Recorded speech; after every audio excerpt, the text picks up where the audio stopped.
No. I'm the guy that helps everyone else. Yeah, accepting the support is the hardest part. Like, I've got a lot to lose. Yeah. And so I'm just a lot less risk averse. Oh, I don't even want to say it out loud, but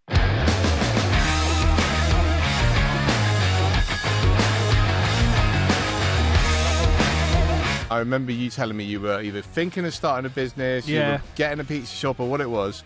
I remember thinking, like, I've just set up my business. Oh my God, like the confirmation from a friend that he also wanted to like grow in a business. And it was like, I remember it so distinctly because I remember thinking, fucking hell, Rohan's doing it too. That's cool. Nice. I love that. And it was like one of those things for me that, like, even, you know, I mean, I was only thinking this the other day when we were talking about doing the podcast. I was like, I remember Rohan driving before everyone. And it's like, yeah, it was like Rohan did it. It was like, you set the pathway for us, dude. I love it. I feel like... Are you a September baby? Yeah. Yeah. I feel like I've done a lot of those things unintentionally before a lot of my friend group.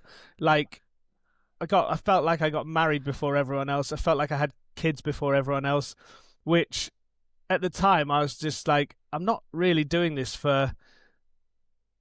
you know, I wanted kids and I wanted to get married and stuff like that. But I'm just like, now I feel like I've got some kids, friends still with like young kids. Yeah. And my youngest is now 13, and I'm like, oh, I'm out, almost out of that bit now, and like free again. It's really interesting, and they're still in the thick of it. And I'm like, oh, there's a benefit to like smashing things out early. Amazing, man. Amazing. So, dude, I've got one question before we actually start. Yeah.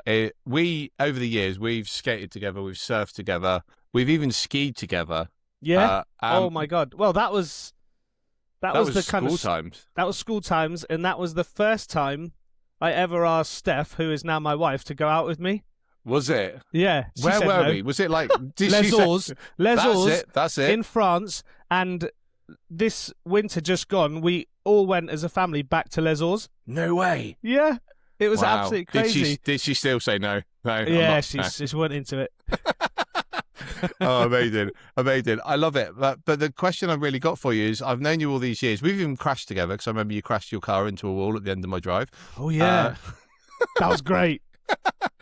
I don't know how you have your coffee. You don't know? How do you have your coffee? Oh, good. I can't believe after all these years I don't know how you have your coffee. Oh, well, because I'm a proper coffee nerd really now. All sorts of different ways. It really depends on what I'm up to in life. So what I love a flat white or a latte, really. Nice. I love a milky coffee, but it doesn't always work for me. And depending on the coffee, it'll be... So if it's something like lightly roasted and super fruity, you definitely have to try that black, because you get everything out of it. But if it's something, you know, dark roasted and it's just going to be quite bold but with not a lot of flavors, it's all like chocolatey and nutty, add milk to it. It's lovely. Oh, amazing, man. Amazing. So how did you get into coffee then yourself? Because obviously like you've been in like the hospitality industry and stuff, because historically hotel coffee is shit, right? It was a total mistake. Yeah, 100%. And back in the day, coffee was Nescafe. My parents drank Nescafe. I didn't like coffee because Nescafe was shit. And so they were like, oh, do you want a bit of this coffee? I'd be like, no. What I did like to do was dunk my biscuits in their coffee and then eat the biscuit. But nice. I didn't want the coffee. Yeah. But randomly, having a seasonal business in Woolacombe meant I had kind of winters free. Mm-hmm. And one winter, Beth Little, her name is now. Yep. Was working at Boston Tea Party. Yeah. And she said, oh, Rohan, I could do with a hand in here kind of thing. Have you know, for a month over Christmas kind of thing or whatever. And I was like, oh, yeah, I'll do it. Like, I've got nothing on. I can help out and stuff like that. So I went to work at Boston Tea Party, and they have a really, or they still have, I suspect, a really good internal kind of program for teaching people about coffee. Oh, wow. And so I learnt about coffee there. And learn how to make a bad coffee, how to make a good coffee, how it all worked, you know, extraction, where the beans came from, different varietals, all that kind of stuff. Yeah. And that kind of planted the seed. And then months and years went by, didn't do it. You know, I worked like a month and a half, 2 months or whatever, then went back to doing my regular stuff. But I was like, that coffee thing, that coffee bug was in me basically. And then working in the pizza shop, I employed a chap called Anthony who had come down from North Wales. He'd just finished, his university, and he'd been working as an accountant. And he was like, this is boring. I want to go and surf. He came down. He had some friends down here. I gave him a job. And then we became really good friends. And he said, I just want to live like around here. This lifestyle is for me. And I said, well, we could start a business together. We could start a coffee business together. He was like, I don't know anything about coffee. And I was like, well, having got to know you, I think you'll love it. Yeah. And then basically we started a coffee business together. We bought a trailer out on Croyd at Baggy Point side, and we just ran that for 2 summers, like 2 seasons, and we kind of loved it. We went from kind of strength to strength with just like enjoying it and doing it and stuff. And then the opportunity came up to get a premises in Woolacombe.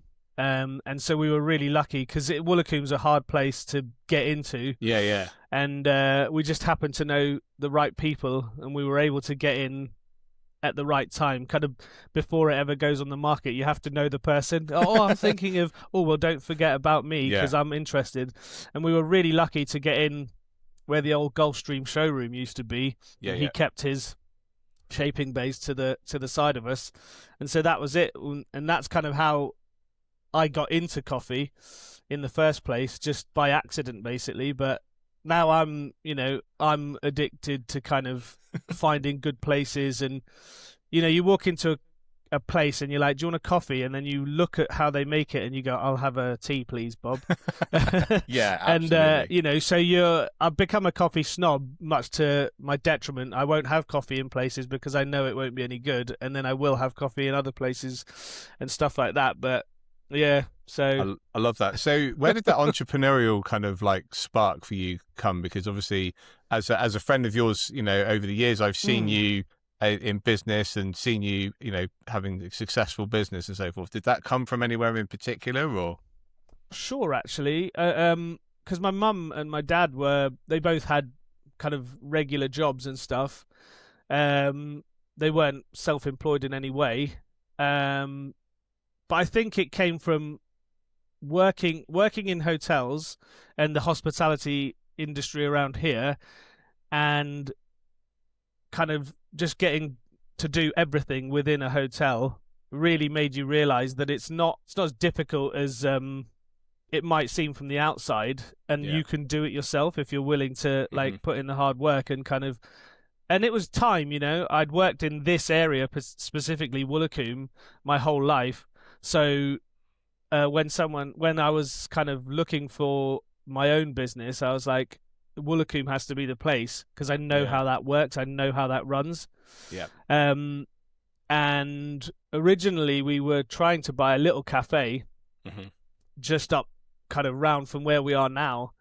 But we went through quite a few processes and stuff, and randomly the landlord was the hard bargainer. The guy who was trying to sell the cafe and get out was just like, I don't want to be here anymore, kind of thing. But the landlord made it too difficult, and we kind of said no, we can't agree to those terms.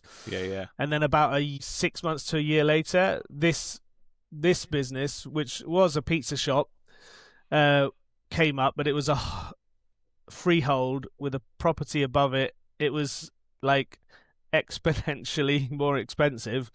And we were like, oh, well, that's nice, but we can never afford that. And I think actually the people I have around me have made me feel like I can do those things. They have the confidence in me. So Steph was very, she's been super supportive. Yeah. And her being super supportive has made me, and even her parents are really like, They just believe that I can do it, even if in myself I'm like, oh, I don't know if I can do this. They had like kind of no doubt almost, like, Rohan could do it because he does those kinds of things or whatever, even though I technically hadn't done those kinds of things. So and I don't know, over the years, me and Steph have kind of realized that we're quite good at crisis management.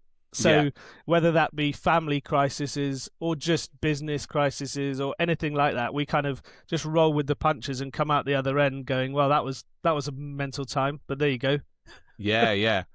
Was there any point in your business where anyone was telling you like, Rohan, what are you doing? Not really. Not even my friends. Love but that. Like me and Steph often looked at each other and were like, this is, like, what are we doing kind of thing. But we, at the beginning, we were like, look, it's a lot of money to borrow and we're going to be paying a lot of money every month back to the bank. But the only thing we had going was like, if it fails, we're young and we can just rebuild, not a problem.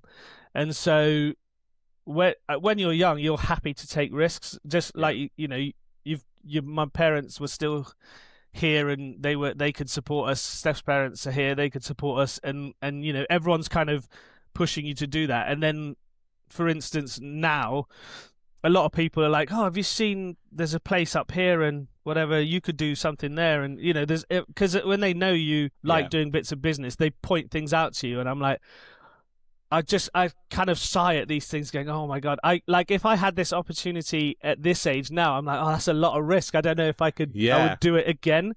It's just the timing and the age I was, the fact that I had no kids, I had no responsibility, only for myself really. So if I lost it all, and me and Steph were together, if we lost it all, we'd be fine. We'd just rebuild. And so that was kind of the kind of mindset. How did that change then for you as a business? Because obviously, I know you had a lot of stuff that went on with your boys when they were sort of like younger and stuff. But like, how did that change you and your business? Like with when kids arrived? Like, it didn't. It didn't change me very quickly. It was a slow process because me and Steph were quite sociable, outgoing, partying. Woolacombe back in the day, big party scene, Morisco and all that kind of stuff.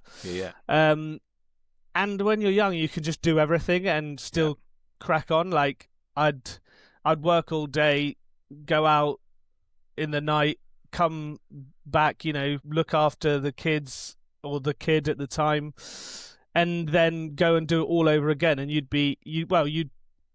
feel like you're knackered, but you just have the energy to just crack on and stuff.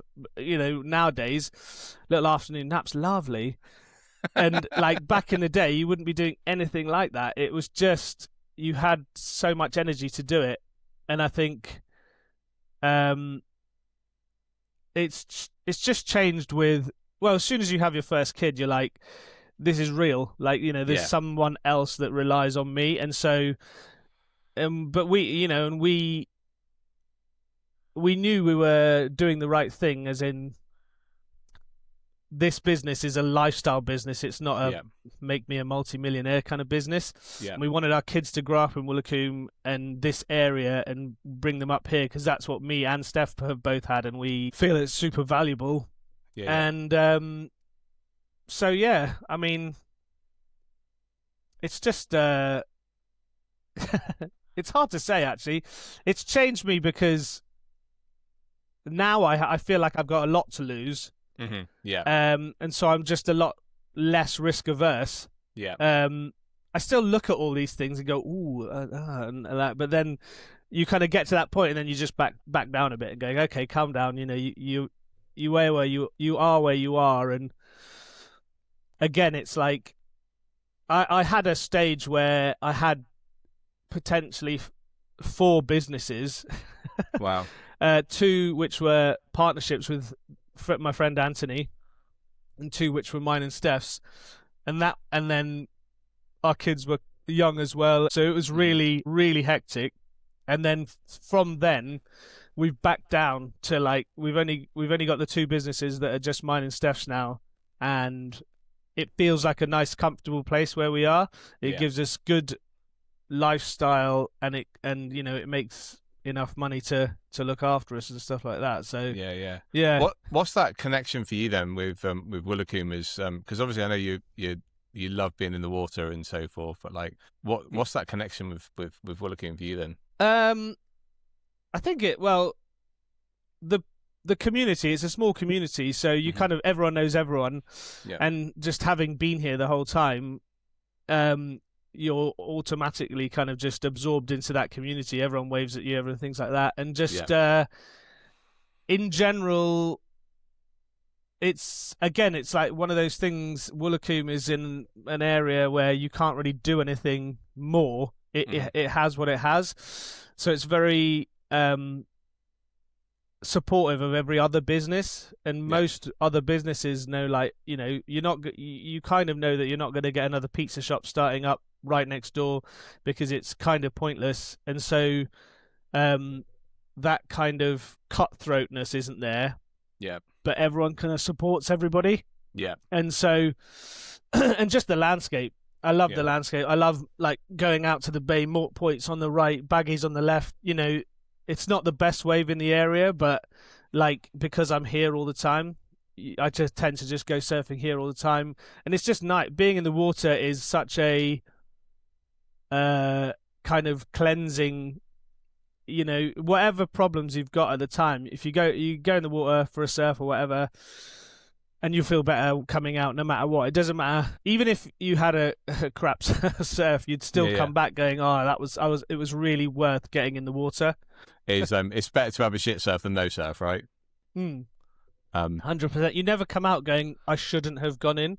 Yeah. It's all like, you know, I didn't surf well, whatever, but I feel better for it, you know? And it's I don't know, I feel like I'm part of the kind of woodwork here now, you know, like I'm an old person, I feel like now. And then there's all these young ones about and stuff like that. And so, no, it's great. I remember growing up, coming to Woolacombe and kind of experiencing. I only lived like 10 miles away from Woolacombe, but when growing up, but coming to Woolacombe in like my teen years and getting to just like skateboard around the village and outside the Red Barn and stuff. And do you, over the years, have you seen like the next generation of like skaters and surfers, and like, is it quite nostalgic seeing like the new kids coming along and stuff, or have you seen anything change? It's kind of cool, you know. There's less of a in the village skating around thing that there's a kind of half pipe at the meadow now that was put in a few years ago. Oh, nice. So you get a lot of people heading up there and stuff like that, but you get them skating about, and you see the new young people, and it's kind of cool. It's like, yeah, man, do it.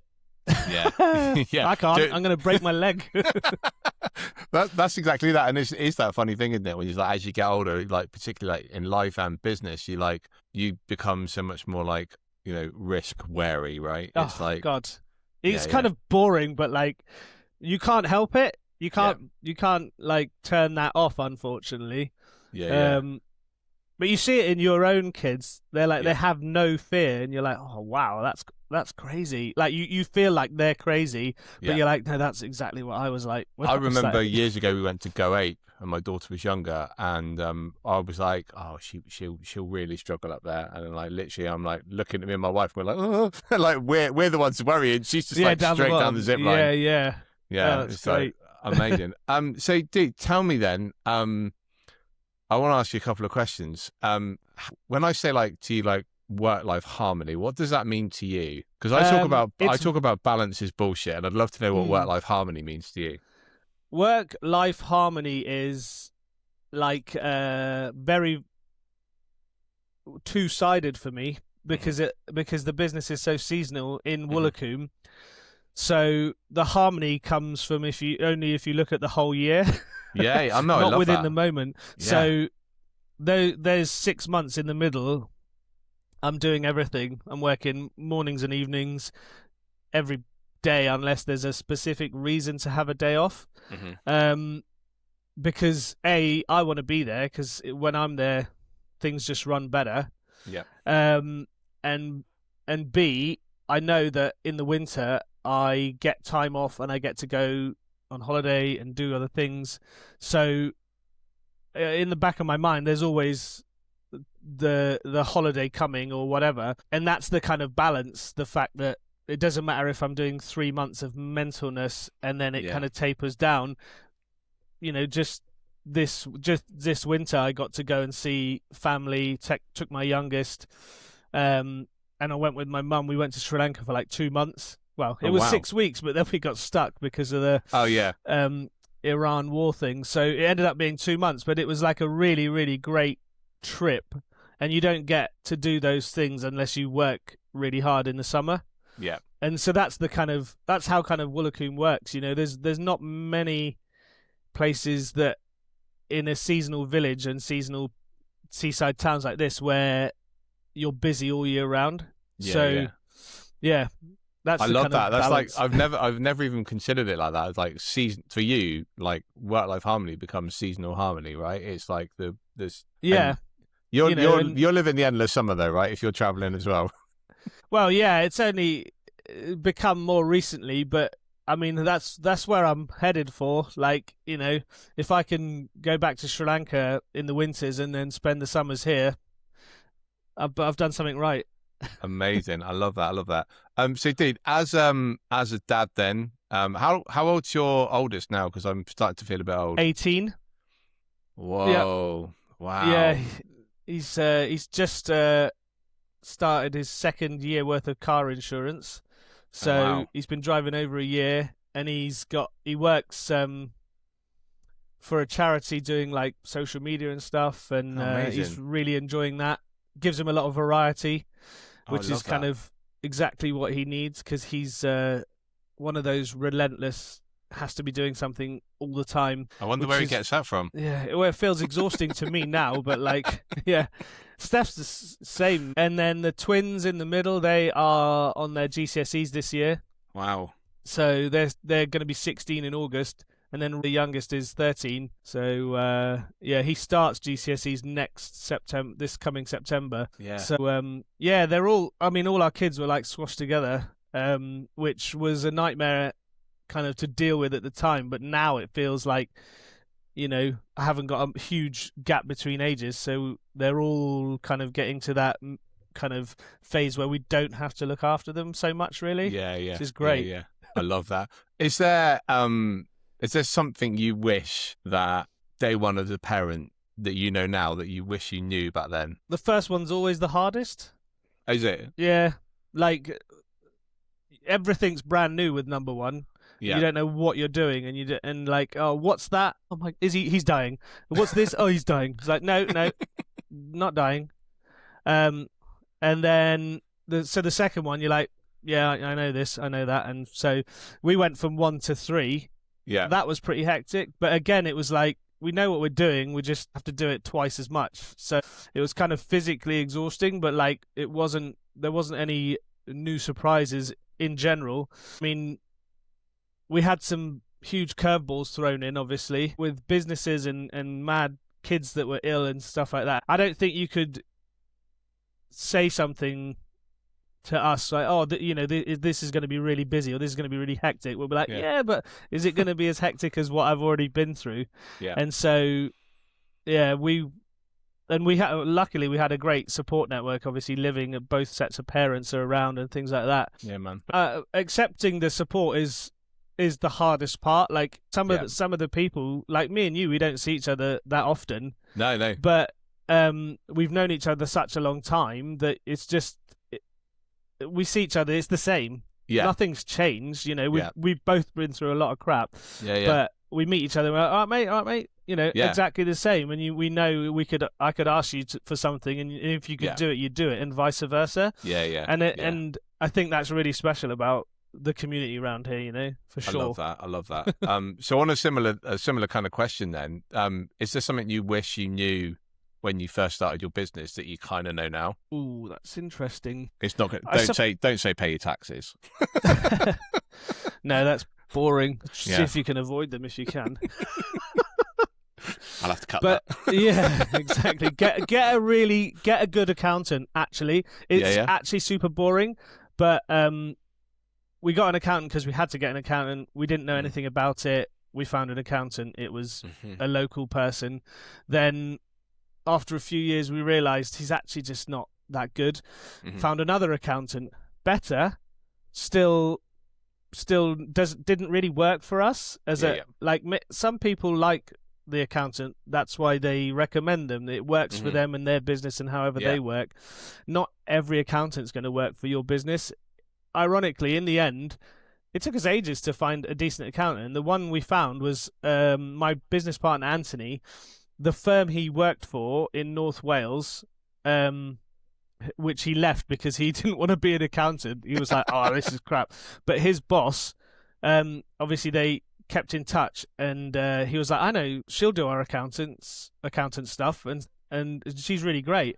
And so in the end, we started a new business, and we used her, and then it transitioned everything over, because she's like me and you talking to each other, and if you happen to be my accountant, nothing would change just because you're my accountant. We talk the same. Yeah. And so, and that's what she was like. When I talked to her about stuff, when I talked to her, this is what's going on in my life.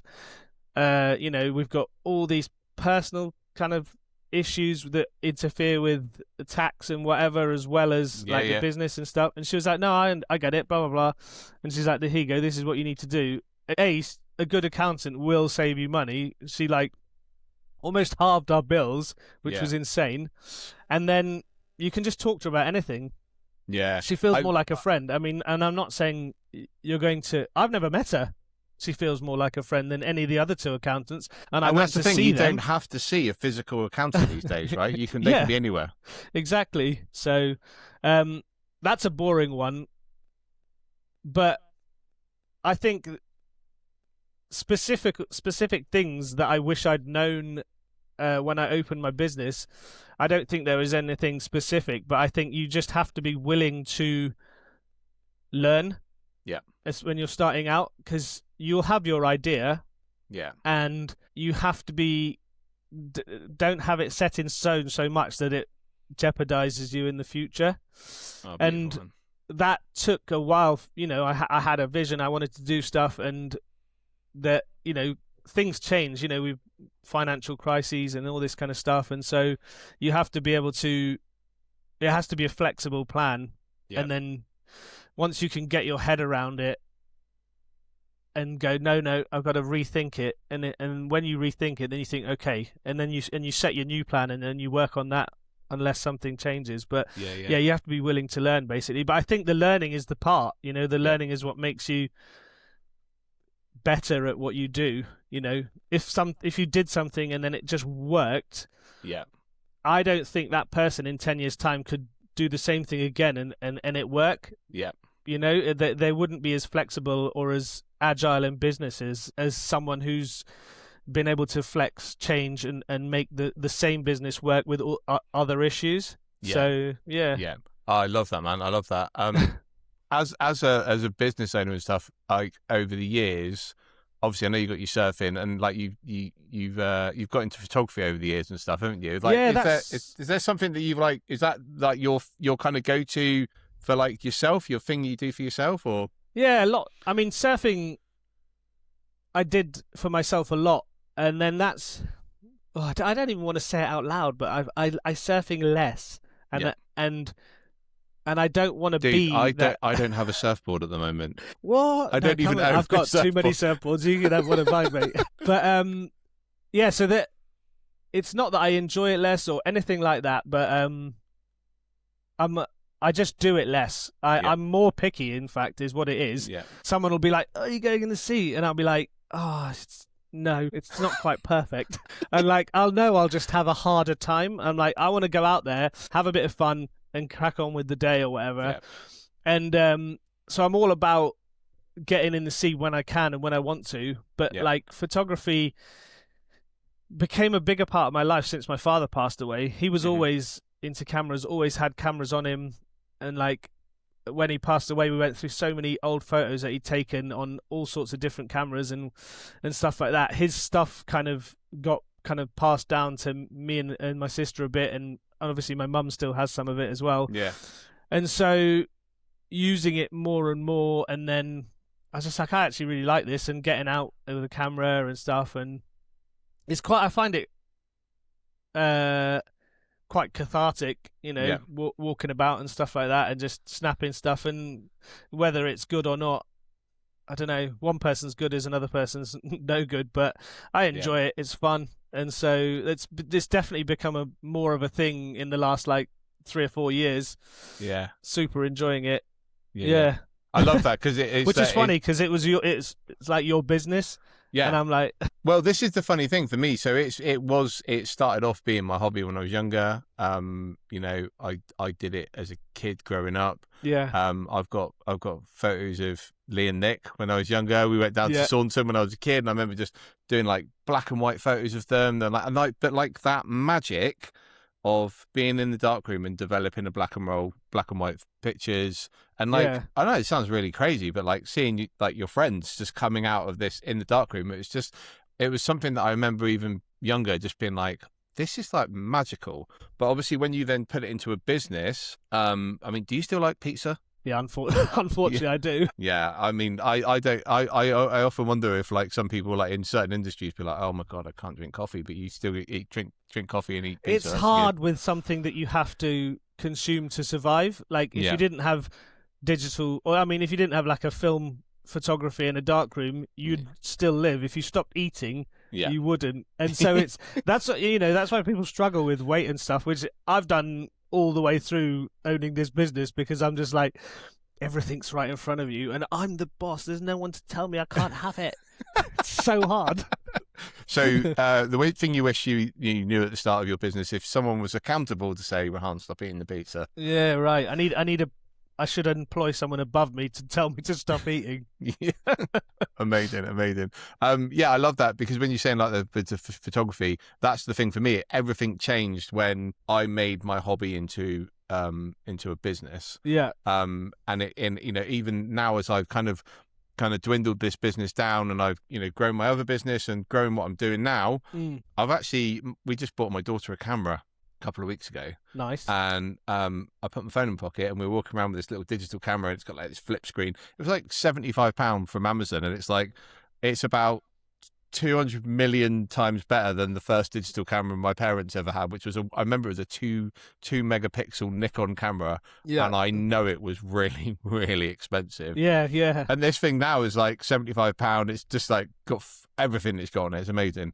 But I just loved it. I took a photo of the dog, and I thought, I just appreciated it more because it wasn't on my phone. When we got back, we put the memory card in, we saw it on the computer, and I was like, I know that's not back to the film days, but I was like, it kind of reconnected me with that kind of whole moment of like what I used to do. So yeah, I can totally appreciate what you're saying there. And did you fall out of love with taking photos as a hobby because it was your job?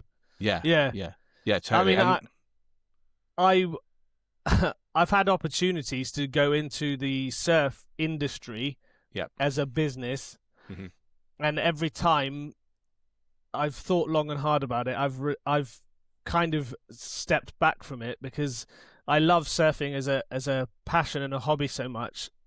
At the end of the day, I don't think I want to make it a business because I think I'll fall out of love with it, and I don't want to. Yeah. Oh, mate, I totally. Because you'd reminisce. Oh, I'd love to own a surf shop. But then you hang around and you talk to people who own surf shops, and you're like, no, I don't know if I do want to do that actually, because they don't have the love for it as much. And I think I would be like, if I'm thinking about the logistics of a surf shop, no, I just like to go into a surf shop. Yeah. I love that, man. Yeah, amazing, dude. I've got one last question to ask you.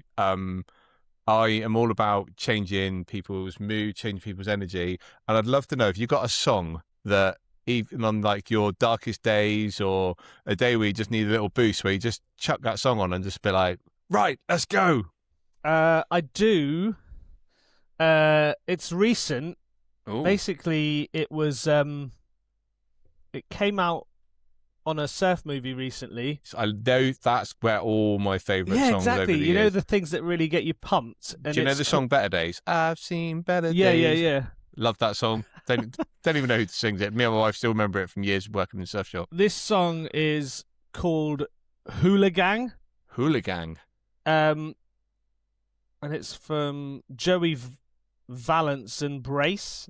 Oh, wow. It was a section, and it's basically from a surf movie called Trilogy with Ethan Ewing, Griffin Colapinto, and what's his name? This guy from Hawaii, right? Yeah. And it's the Hawaiian guys section where he's just young, and they kind of show their life, you know, started off as a kid and blah blah blah, and he surfed in Hawaii, and he's just surfing pipe, and it's like a high energy song, and every time I hear the song, I just see those waves and him just throwing himself into them, getting barreled, getting smashed, and I'm like, come on. So that gets me going for sure. I love that, man. Rohan, thank you so much, man. It's been an absolute pleasure chatting to you. I'm going to have to pop over for a coffee soon. But secondly, if anyone's in Woolacombe, the Fresh Prince, do you still do the Fresh Prince pizza? Oh, yeah. Yeah, that's Definitely. the best. That's the best pizza ever, man.